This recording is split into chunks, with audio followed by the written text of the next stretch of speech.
Assalamualaikum warahmatullahi wabarakatuh. Waalaikumsalam warahmatullahi wabarakatuh. Waalaikumsalam warahmatullahi wabarakatuh.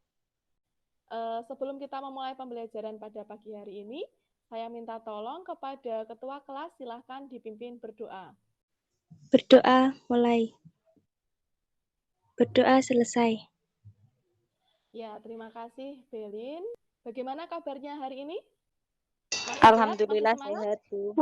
Alhamdulillah sehat. Alhamdulillah kita harus tetap semangat untuk belajar pada pagi hari ini. Dan silahkan mengisi absen dulu di link yang sudah Bu Vidi bagi di grup WhatsApp tadi. Silahkan diisi. Jadi hari ini kita akan belajar tentang teori penyimpangan sosial. Kemudian untuk IPK yang akan kita capai pada pembelajaran pagi hari ini adalah siswa dapat menganalisis berbagai teori perilaku menyimpang yang ada di dalam kehidupan masyarakat. Kemudian untuk tujuan yang akan dicapai, setelah melakukan kegiatan pembelajaran dengan menggunakan pendekatan saintifik, dengan menggunakan model pembelajaran discovery learning, dengan metode mengamati, membangun konsep, tanya jawab, dan penugasan, peserta didik mampu menguasai teori-teori penyimpangan sosial dalam masyarakat dengan penuh tanggung jawab, kerja keras, religius, dan berwawasan lingkungan sebagai karakter positif, serta dapat mengembangkan kemampuan penelitian yang cerdas dan kompetitif, budaya literasi, kemampuan berpikir kritis, berkomunikasi, berkolaborasi, dan berkreasi 4C. Sebelum kita masuk ke teori, coba Bu Vidi ingin menyampaikan sebuah gambar di sini. Coba kalian cek gambar apakah ini? Gambar apa anak-anak?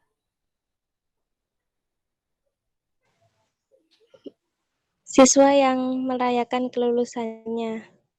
Iya, siswa yang sedang merayakan kelulusannya.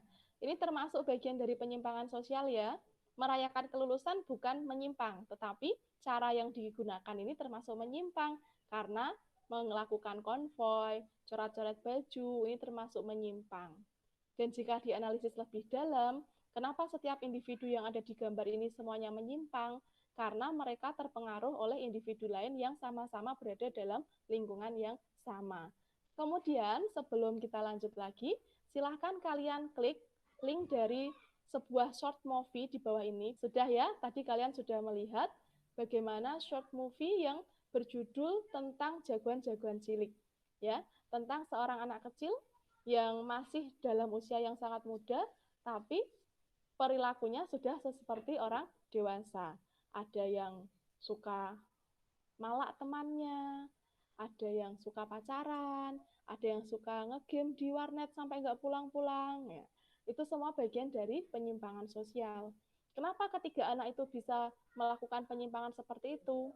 Karena mereka bertiga itu selalu bersama, sehingga mereka terpengaruh satu sama lain. Sehingga mereka bisa dikatakan seperti apa? Salah dalam memilih pertemanan. Ya, jadi temannya salah, perilakunya juga salah.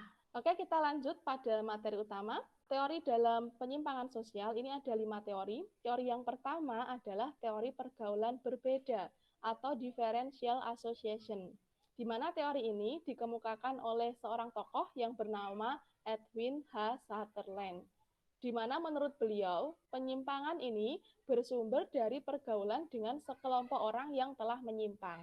Seperti yang kita lihat dalam video tadi, bahwa anak yang berteman dengan seorang anak yang nakal, maka dia akan ikut menjadi anak yang nakal. Karena dia berteman atau bergaul dengan sekelompok orang yang memang sudah salah, yang memang sudah melakukan penyimpangan. Maka seorang itu juga akan ikut menyimpang. Kemudian untuk teori yang kedua ada teori labeling.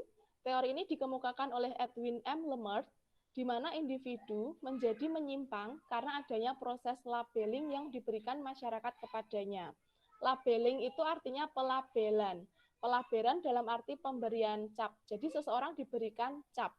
Dan biasanya orang yang mendapatkan julukan negatif atau cap negatif ini akan menjadi sebuah penyimpangan primer atau primary deviation.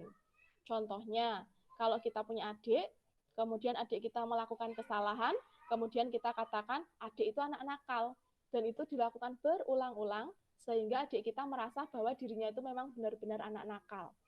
Maka lama-kelamaan dia akan terbiasa melakukan kesalahan karena dia merasa bahwa dia itu anak nakal. Maka di sini kita perlu berhati-hati dalam menggunakan label terhadap seorang individu karena label itu bisa berpengaruh terhadap seseorang.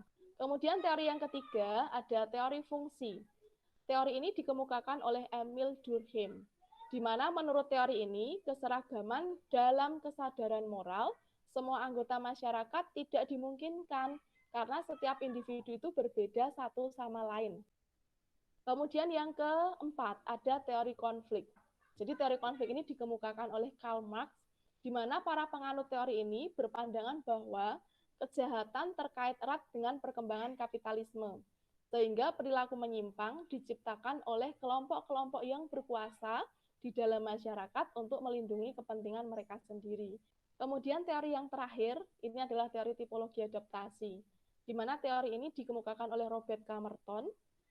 Robert Camerton menjelaskan bahwa penyimpangan itu bisa terjadi melalui struktur sosial. Jadi struktur sosial itu tidak hanya menghasilkan perilaku yang konformis atau sesuai dengan norma, tapi nanti juga akan menghasilkan perilaku yang menyimpang. Contohnya, pengen pinter tapi dengan nyontek. Itu salah. Itu penyimpangan. Bisa dianalisis dengan teori tipologi adaptasi. Ingin kaya tapi korupsi. Itu juga salah, termasuk penyimpangan yang bisa dianalisis dengan teori tipologi adaptasi. Kita sekarang lanjut pada LKPD. Okay? LKPD ini adalah lembar kerja peserta didik, ada tugas yang harus kalian kerjakan.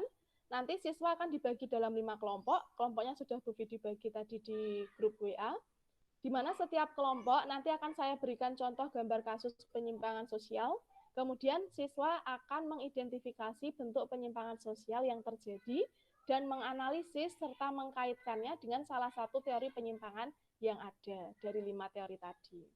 Ini pembagian topik diskusinya.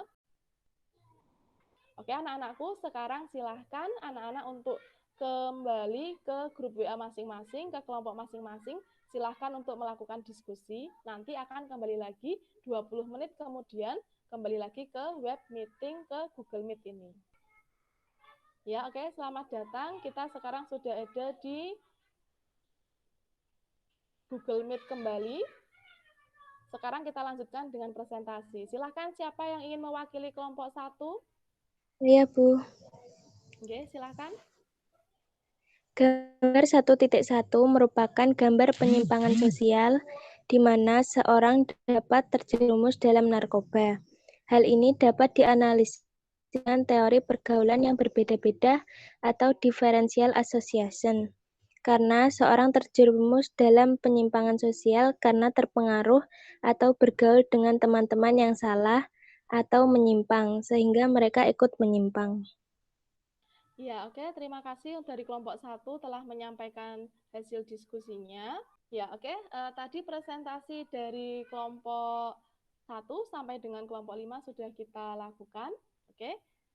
Untuk menutup perjumpaan kita pada pagi hari ini, siapa yang ingin menyampaikan kesimpulan pembelajaran pada pagi hari ini? Silahkan. Saya, Bu. Silahkan. Kesimpulan dalam penyimpangan sosial terdapat 5 teori, yaitu 1 teori pergaulan berbeda, 2 teori konflik, 3 teori fungsi, 4 teori labeling, 4 teori topologi adaptasi. Selanjutnya, siapa yang akan memberikan refleksi untuk pembelajaran pada pagi hari ini? Saya, Bu. Jadi pembelajaran hari ini saya dapat mengerti tentang teori penyimpangan sosial yang ada di masyarakat. Bu Vidi mengingatkan, silakan mengerjakan evaluasi. Untuk link evaluasinya sudah Bu Vidi bagi melalui grup WhatsApp. Nanti bisa kalian kerjakan melalui Google Form dan kalian bisa langsung untuk mendapatkan nilainya. Jangan lupa untuk materi pelajaran selanjutnya dipelajari. Kita akan bertemu lagi pada pertemuan minggu depan. Terima kasih. Tetap sehat, tetap semangat. Assalamualaikum warahmatullahi wabarakatuh. Waalaikumsalam. Waalaikumsalam warahmatullahi wabarakatuh.